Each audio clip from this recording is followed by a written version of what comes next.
शेतातील एआय तंत्रज्ञानासाठी मोदींकडून जवळपास 13,000 कोटींची तरतूद आहे.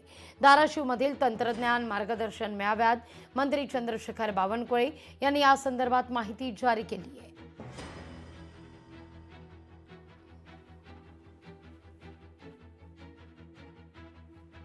एआय तंत्रज्ञान शेतकऱ्यांनी स्वीकारलं तर जे काही शेतकऱ्यावर कधी कधी रोगाचे प्रादुर्भाव होतात, मोठ्या प्रमाणावर त्या ठिकाणी कीड येते, जे दुष्काळी परिस्थिती आहे किंवा अडचणी आहे किंवा अवकाळी पाऊस आहे, यामधनं शेतकरी जो भरडला जातो त्या शेतकऱ्याला अलर्ट करणे आणि एआय तंत्रज्ञानाच्या माध्यमातून नवनवीन विकसित योजना आणून शेतकऱ्यांना दुपटीने उत्पन्न त्यांचं होणे, दाम दुप्पट उत्पन्न मिळणे आणि शेतकऱ्याची प्रोडक्टिव्हिटी वाढवणे, याकरता हे जे आधुनिक तंत्रज्ञान या ठिकाणी आणलं गेलं हे खूपच अभिनंदनीय आहे.